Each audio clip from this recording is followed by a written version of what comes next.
Welcome back to War Thunder and welcome to the tank review on the Centurion Mk, which is the recently added rank 4 battle rating 5.7 British medium tank.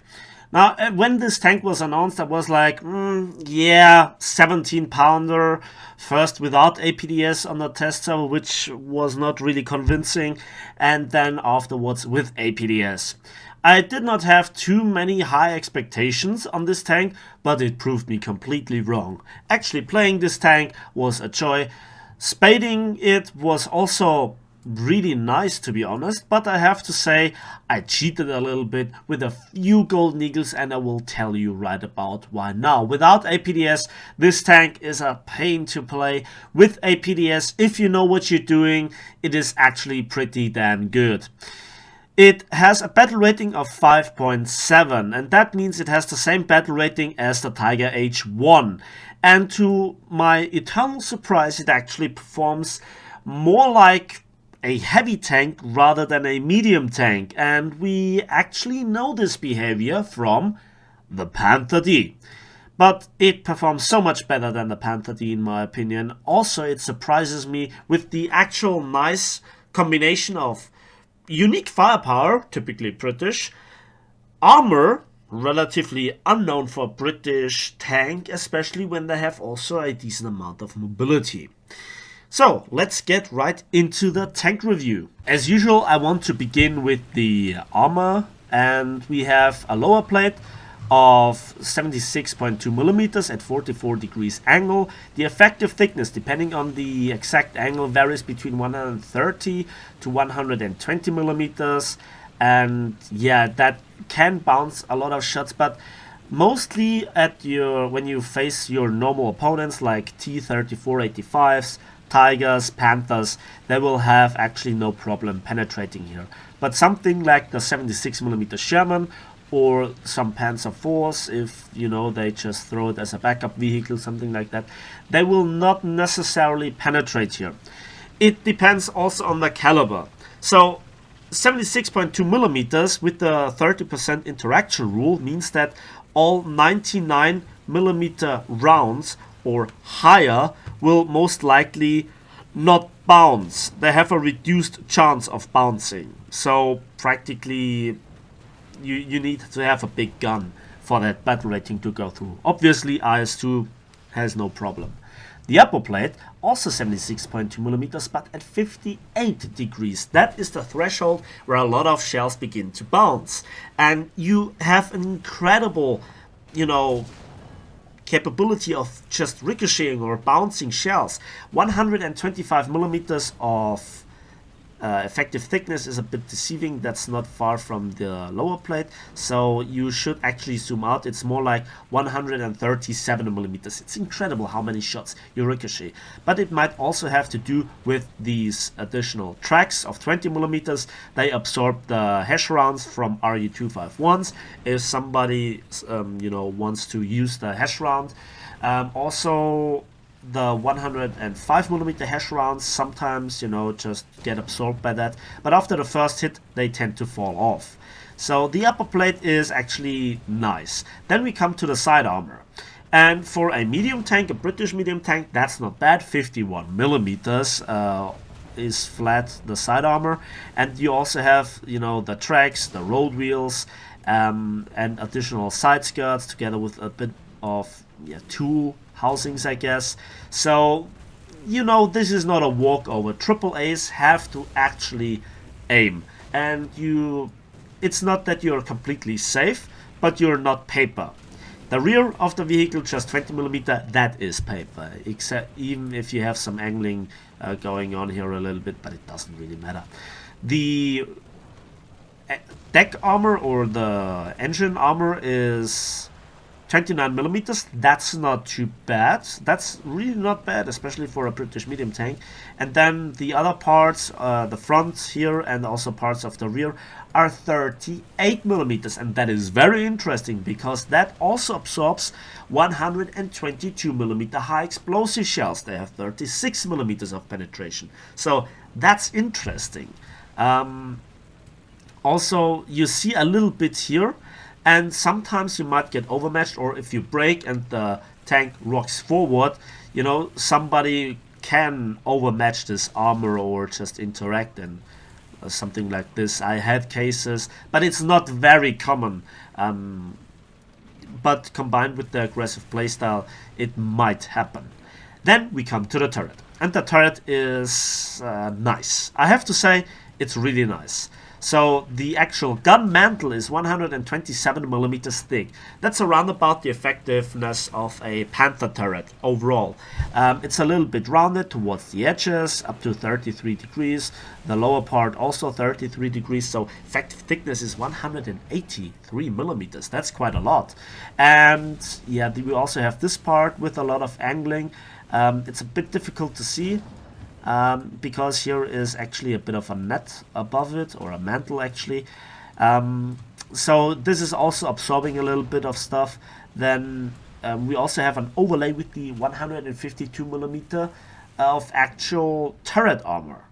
And so the hit zone where you can relatively easy penetrate is this area and this area and this area and this area. So you kind of see you actually have to aim. Now it depends with what you shoot at it. If you get into a full up tier, you know, the enemy team has nasty weapons. The long 88 will just slice through your tank, but the short 88 has problems. The 75mm from the Panther has to actually aim. And yeah, this it's a little bit rounded on the outside, and as you can see here, also this lower part has a bit of angling to prevent shot trapping, and the effective thickness is around 163 millimeters. Then we also have this machine gun port here that is flat, so you have the raw 150 millimeters or 152 millimeters. And yeah, one thing that happened very often when I died, it was the T-34-85s from the front. But according to the hit cam, they penetrated me here or here with APDS rounds, which they shouldn't, because they have like 10 to 20 millimeter lack of penetration, but they still went through. But in other matches, I, you know, ricocheted a lot of them. And the IS-1, which has practically the same gun, never penetrated me. So it's a bit awkward. I have no explanation for it.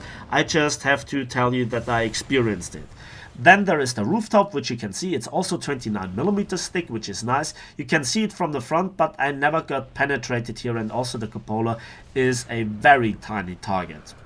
The side of the turret still profits in front of the smoke launchers from the 152 millimeters, and even the side armor of this weird shaped turret is 89 millimeters. That is 9 millimeters stronger than the turret side of a Tiger. So that's quite something. Even on the rear you have 89 millimeters. So that's quite something. This bottom here is also 20 millimeters.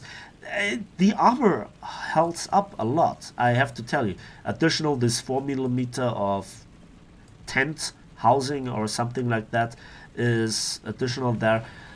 So the armor is really great. Then the X-ray reveals that we have a modern layout. We have the driver, the gunner, and the commander all on the left-hand side, and the loader on the right-hand side. We have a very big ammo rack here in the front that gets emptied last, and also 4 ammo racks here in the bottom with 8 rounds each, and those 4 rounds you should remove. But the thing is, how much ammunition you actually remove is up to you. If you want to go into battle with a minimum load, just have this ammo rack here filled, which is, I guess, 25 and 4 is, yeah, around about 30 shells.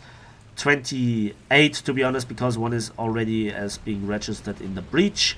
But I just would remove 3, so this ammo rack is empty, because you can slice through your ammunition very, very fast. The gun breech here is very tiny, but gets also hit very often. You have the transmission, the engine, and the fuel tanks here in the back. They love to burn, but they do not blow up that often, except if you get hit by Russian 85mm APDS rounds, because reason. No, it's really that I experienced that.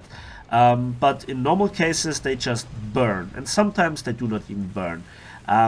But the explosion chance is not that high overall. So that means with one turret penetration with a small APHE round, you can kill 3 out of the 4 crew members. In realistic, that's certain death. In arcade, that is then very annoying because you run through the crew replenishment. I actually have to say that you just can ignore the loss of the commander or one of the crew members, because you need at least 3 crew members to retain the high rate of fire that you really need. And that brings us actually to the first part, which is the mobility. The mobility on this tank is interesting, and overall it's relatively nice. In both arcade and realistic, it has advantages and disadvantages. 600 horsepower engine, that's a strong engine. You always feel like you have a grunt, even if you're stock. You have a lot of grunt in the engine. But 42.3 tons of weight is quite heavy. You are nearly as heavy as the Panther D, which has a little bit stronger engine. So 14.2 horsepower per ton is acceptable, and it outclasses your successor, the FV4202, the Tiger H1, and also the American T25. But you're kind of in the same realm as the Panther D and the STA-1. However, your top speed is really what cripples you, and that's the same with 32 kilometers an hour like with the FV4202, your successor. And that holds you really back quite substantially. The horsepower to ton ratio is kind of average, but on, for example, city streets or on very hard terrain, you know, if you're in a battle with the Americans or even the Germans, they just zoom away after a little bit. You see the top speed on the T-34-85, I think it's actually 60, I mistyped it here. The Panther D with 55, even the Tiger H1 with 45, you know, that's a heavy tank. After a while, it just zooms away from you. But then we come to the magic, and that is the reverse speed. Minus 12 kilometers an hour is fantastic. It's not as good as the STA-1, which is quite outstanding in this comparison, but all other tanks are substantially slower, like the FV4202 and the Panther D, which just have disastrous minus 4 kilometers an hour reverse speeds. And with the exception of the T-34-85, you have neutral steering together with all the other tanks. So the mobility is nice, and what that means is in combination you have good mobility, good maneuverability, even when you're stock, especially in comparison to other British tanks. This is quite a relief. And you have the armor to back it up. So mobility and armor are great. The survivability is okayish for a medium tank. Now let's talk about the business end. The firepower of this tank is really something nice, I have to say. Now, I made already my tank review on the Black Prince, and I said that I always was interested about a tank that can bring into the battle the 17-pounder with a bit of armor and a bit of mobility. The Black Prince obviously lacks the mobility aspect, but is good in the armor department. So the Centurion also features the fantastic 17-pounder, and I will talk about later on what really makes it fantastic, if you know what you're doing. So let's talk about the caliber. Together with the Panther D, it's on the lower end of the caliber spectrum. All other tanks have either 85, 88 or 90 millimeters in this comparison. You have 74 rounds in total. That's quite a substantial amount of ammunition. As I said, if you remove 3 or 4 shells, you have 70 rounds that you can use. You also can go down to 28 rounds if you want, but I don't recommend. As you will see in the gameplay, you are constantly firing with this fantastic 5.9 seconds of reload for an ace crew. That means if you do it right, and you have actually an ace crew or a pretty good crew, if you're having an expert crew, you can put into an enemy tank 3 rounds before he can replenish or recycle the crew in this respect, if he does not have an expert crew or an ace crew. So at this battle rating, not everybody has a very good crew. if they're normally grinding, and that puts you in a severe advantage, especially if you compare it to the other tanks that have 7.4 second reload or 9.1. Just the FE 4202 with its 20 pounder has a comparable reload of 6.3 seconds. Again, for an ace crew.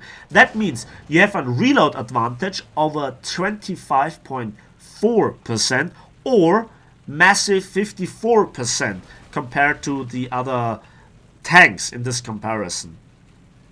The turret rotation speed is okayish. 18 degrees per second is not really the better end of the spectrum. In this respect, the STA-1 and the T-3485 with 24 and 25 degrees per second respectively have the advantage, but you completely outclass the Panther D and also the Tiger H1, and you share this turret rotation speed with the FE 4202. That's quite a substantial, handling problem if we come to the rest of the stats. But now let's talk about the gun depression. Minus 12 degrees of gun depression is best in class. It's typically British, fantastic gun handling in this respect. You always can shoot at the enemy practically, and also 20 degrees of gun elevation. Yes, the T-3485 has 2 degrees more, but that's not really decisive. But then we come to the elevation speed of the gun. In combination with the gun depression, you have to be careful where you point your gun when you look around, because if suddenly a player appears right in front of you, but your gun is depressed maximally, but he's on even ground, it takes you 3 seconds to get your gun on level ground. So you have to learn that you always keep the gun where it is likely to be needed. So again, the FE 4202 has 35 degrees of elevation speed, but again, this is kind of a stabilizer thing. Just the STA-1 has 6 degrees, so you actually share this 4 degrees with the rest of the tanks in this comparison. So let's just talk and summarize the tank a little bit. We have surprisingly good armor, good mobility, especially with the reverse gear, and good maneuverability, but the top speed is what really limits you, and the firepower is the typical 17 pounder, but in a completely different tank. Now, in this respect, we have to bring in the ammunition. The practically last part of the actual review is, let's talk about the shells, and we have a lot of the same. Basically, your stock shell is the Shot Mark 6. It's a simply solid shot like actually the rest of the shells, and you have 160 millimeters of penetration. It falls off relatively quickly. At 1000 meters you just have 112 millimeters left. That is not really great for 5.7, especially considering when you're in an up tier you face a lot of mean enemies with a lot of armor. So the stock shell is not really nice. The same goes for the HE round, the stock HE round, the Shell Mark 1, just 9 millimeters of penetration. That is due to the lack of caliber, I guess, that comes across with the lack of explosive mass. I guess you even can't really initiate hull break on the Russian potato trucks, for example, because I think 700 grams of TNT equivalent is the threshold for initiating hull break with high explosive shells. That should be it like that. The first researchable shell is the Shot Mark 4. It gives you like 5 millimeters more of penetration, and because it's an APC, it has a cap that lets it interact a little bit better with the sloped armor, but it's not really that great, to be honest. The Shot Mark 8 is the best performing regular AP round, 171 millimeters of penetration. Not that bad against sloped armor overall. It's an AP CBC. You have a normal capping for better interaction with sloped armor, and above that is also a ballistic capped shell, so you retain a lot more penetration over distance.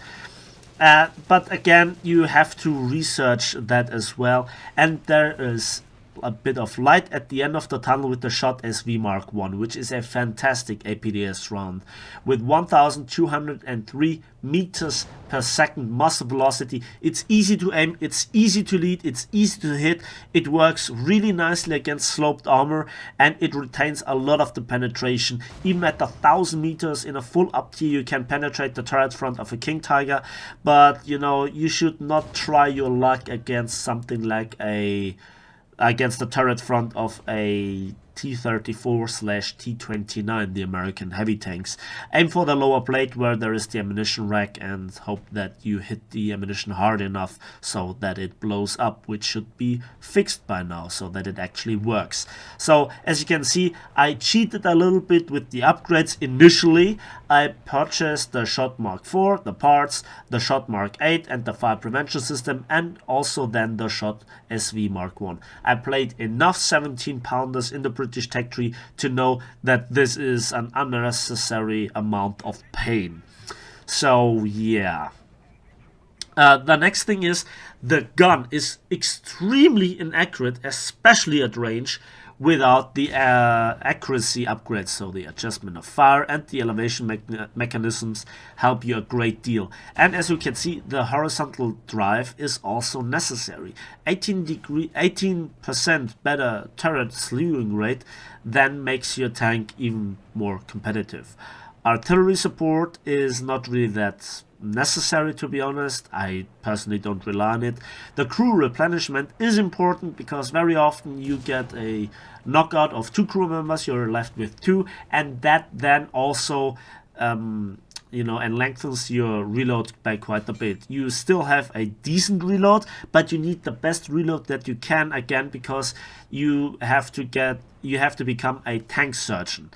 And you know, you can aim at, for example, at the Panther, the right hand side, knock out the driver, the gunner and the commander with the first shot, and then aim for the left side to knock out the radio operator and the loader before he can recycle his crew. And that then lets you just get the kill relatively reliable. Same goes for a Tiger, and same goes also for Russian tanks if you just have the turret available to shoot at from the front. For side shots, you should aim either for the ammo rack if you have a clear shot, or if you just have the turret available, aim for the gun breach. Disable the gun breach, deny the enemy the chance to return fire.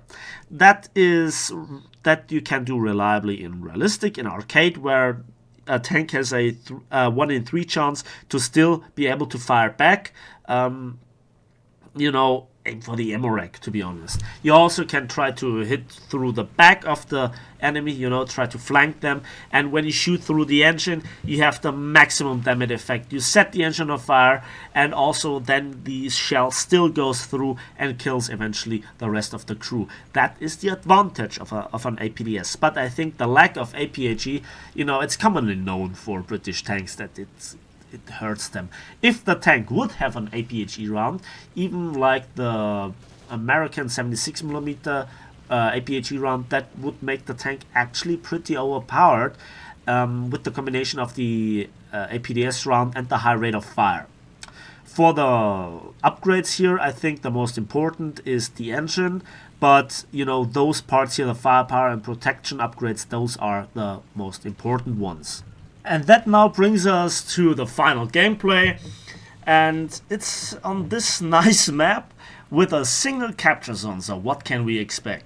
Now, my first impression gameplay I actually didn't use here with the 12 kills, and for the tank review I didn't use it, because I did 2 mistakes and they cost me the match. Now, I'm an old-fashioned tank, I have to say. I try to maximize the effect with the one tank that I'm driving. And, you know, if then my team still loses, well, the enemy team just simply was better. And very often I don't see how I could have benefited my team better. Because at the end of the day, you need to cap, you need to kill the enemy tanks, and either you win by eliminating the entire enemy team or by just simply points. Air superiority is important and helps a great deal, but at the end of the day, if there are no tanks on the grounds, Well, yeah. In this respect, I think you're very good off by having very good planes for shooting down other planes. Yes, I'm talking here about Spitfires. At 5.7 you have the first Griffin Spitfires, if I'm not mistaken, and they are great planes. Now, you also have then tanks, aircraft that, have big guns. Let's just have a quick look in the tech tree. For the British, we have the Brigand, which is nice. A lot of rockets and even bombs. You have quite a selection. 16 RP3s. And for the Mosquito FB Mark, what is it? FB Mark 18 with a battle rating of 4.3. You have a big gun, 57mm gun. Overall, you have 25 rounds, but a penetration of 110 millimeters. But at 500 meters, it gets down to 87. So you have quite a punch with the British planes. As I mentioned, yeah, the first Griffins 5.7. They also have quite nice ground pounding potential.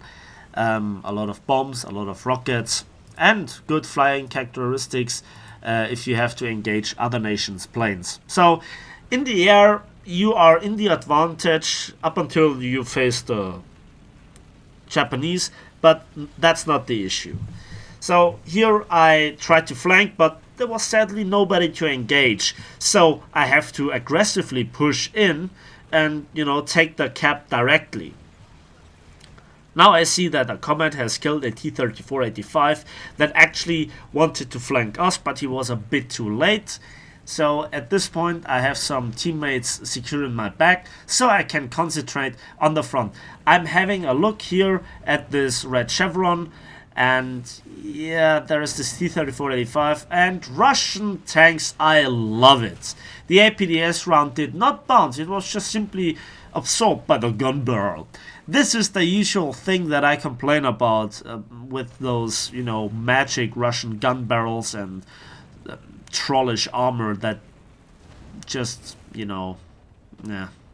Well, this T-34-85 just had one crew member left and I killed it.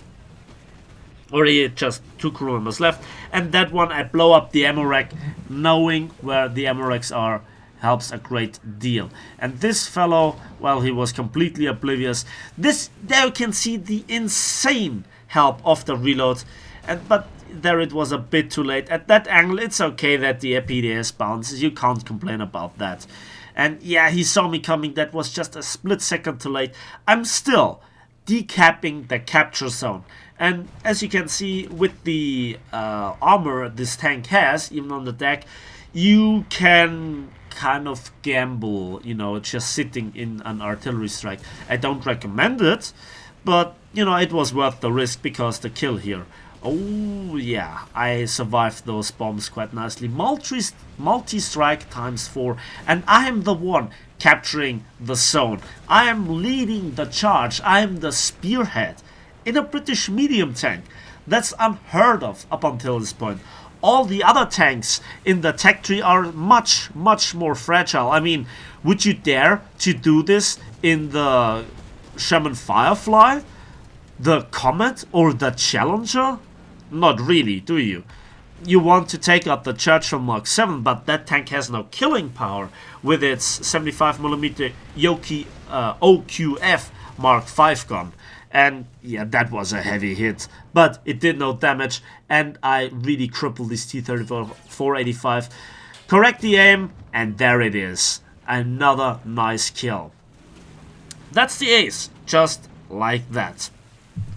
And I'm quite happy with my performance up until this point. You can see the one thing that we lack at the moment is that the left flank is completely open, so somebody could potentially sneak around. And now we actually see a derp moment of mine. I think to myself, what if there is somebody around the corner? And I actually don't see him. Yeah. It was the lighting, yeah. But a Comet helped me out by killing this T-34-85. Normally, if you would be in a Sherman or a Challenger, you would be dead. But the random shot from the T-34-85 was not aimed well enough so I could absorb it. And there is a potato truck, a critical hit. I tried to spray the front of the tank with the machine guns, take out also the gunner, and yeah, that was another kill assist. Yeah, that's not what I hoped to achieve. Then I hear a 120mm right next to me, and that means there is an IS-2. There he is. Yeah, I know about the reload rate, but I don't want to fancy my chances. You can see the gun depression is not the problem, I just can't aim at him. Now in many situations like that, where you see the cupola of an enemy tank fully upgraded, you have the precision, but you have no APHE round to make use of that. Yeah, I love stones that absorb my APDS round in mid-flight. And they're going through the front of the tank like that, no problem, and that was my 6th kill. Just like that. You can see the tank has fantastic performance, and that's all you need to make it work.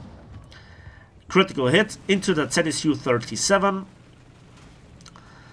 and I tried to charge him, but again it was a kill assist. Oh my, it happens. There are also a lot of games, especially when you are working together with the Germans or the Russians in particular, that just give you a lot of kill assists. You make the crippling shot and the Panther, Tiger or IS-1 T-3485 comes around and just, you know, kills the disabled tank.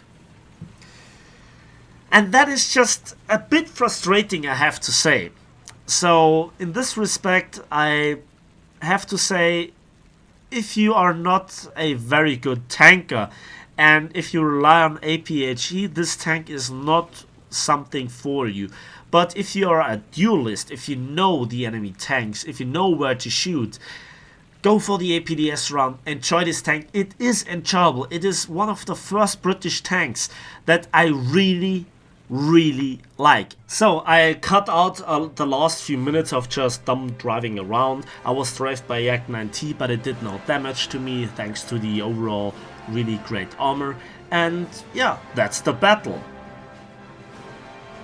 Yeah, there the results go. 1 zone captured, 6 ground units and 2 assists, and a lot of driving around on the battlefield, to be honest. I just moved around quite a bit. So let's have a quick look at the post-battle results, and we can see for all the work that I put into this tank and the match, I got nearly 50,000 silver lines and 3,468 modification research points. And there is the nice collection of all the achievements that I got, and yeah, they helped a little bit with the silver lines. You see, except for the premium account, there are no boosters applied. 2,366 score points secured me 2nd place without any death. So that's the Centurion Mk. I really like the tank. I highly recommend going for it. It's the first British tank that has an overall good performance, and I really like it, but it has its drawbacks as well, namely with the ammunition. But again, the APDS is a fair trade for APHE if you know what you're doing and you can use the rate of fire. Picking the enemies one by one is really nice. As usual, let me know in the comment section what you think about this vehicle, if it's fair or unfair, if it's bad or good. What are your experiences driving it and fighting it? Let me know. Anyways, as usual, thanks for watching, thanks for listening. Please give this video a like if you did, it helps out the channel greatly. Subscribe if you want to see more, and we'll see each other on the battlefields of War Thunder.